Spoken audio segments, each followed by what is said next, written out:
Hello everyone, and welcome to The Missing. I'm your host, Scott Davis, and I'd like to open up this week's episode by saying thank you to everyone who tuned in last week and reviewed the information on the case of Haley Cummings. As I mentioned, her case is continuing to change even by the minute, so continue to visit our website for updates, and maybe we can still work together here on The Missing in bringing Haley home.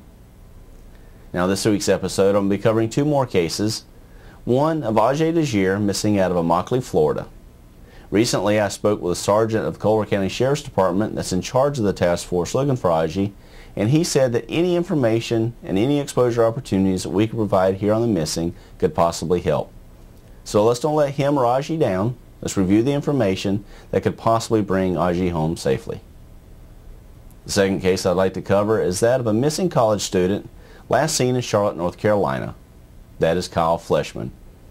I'm kind of tied close to this case because I used to live in North Carolina and I worked in uptown Charlotte, so I kind of understand the layout and the places that Kyle was last seen. So let's don't waste any more time.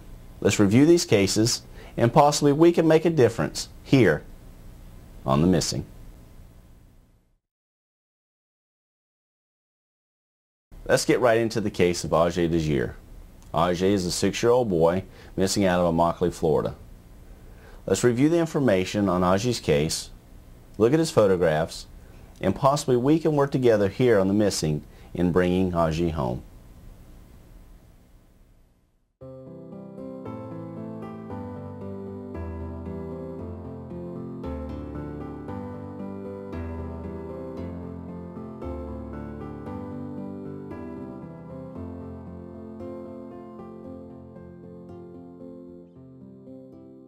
The case of 6-year-old Adji Desir begins at approximately 5:15 p.m. on January 11th of 2009.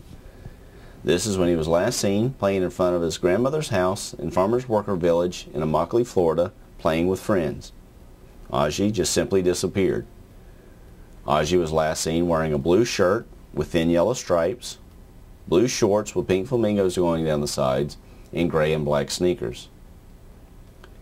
Something unique about Adji is that he is developmentally disabled with a capacity of a 2-year-old.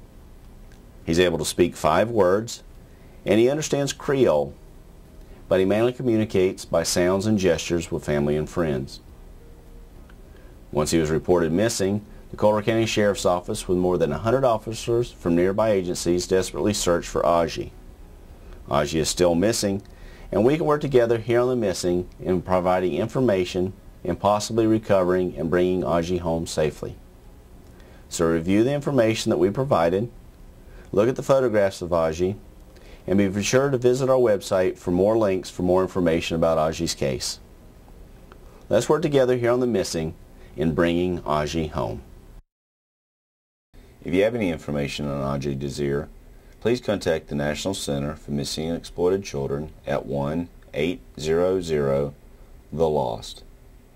Or you can contact the Colbert County Sheriff's Office at 1-239-793-9300. Thank you so much for taking the opportunity to review Adji's case.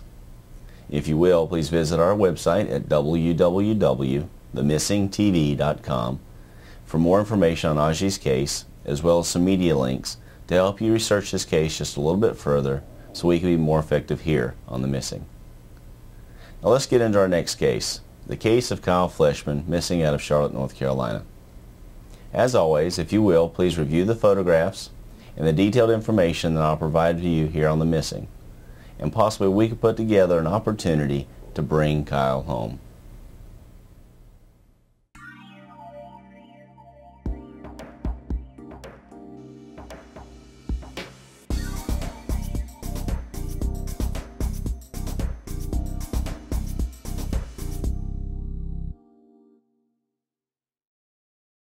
Thursday, November 8th, 2007. This date may not be significant to you, our viewer, but it's very significant to the Fleischmann family. This is the day that their son Kyle was last seen.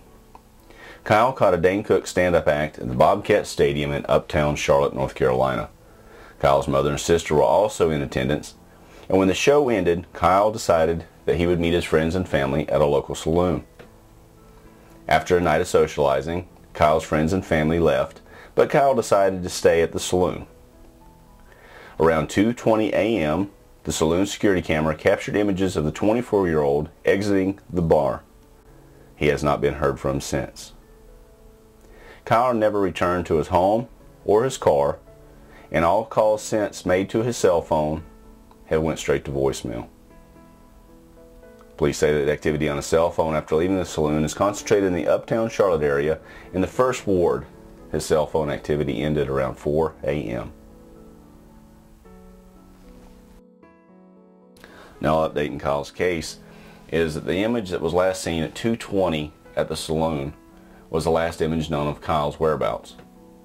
But a year later, a witness, which was an employee at Fuel Pizza in uptown Charlotte, said that Kyle came into the restaurant around 2:25 a.m. by himself. Shortly thereafter, the restaurant became very busy, and the employee did not see Kyle leave. Kyle is still missing.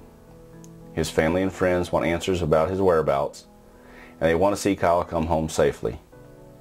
So let's put our efforts together here on The Missing in bringing Kyle home. If you have any information on Kyle's whereabouts, you can call Crime Stoppers at 704-334-1600, or you can contact America's Most Wanted at 1-800-CRIME-TV.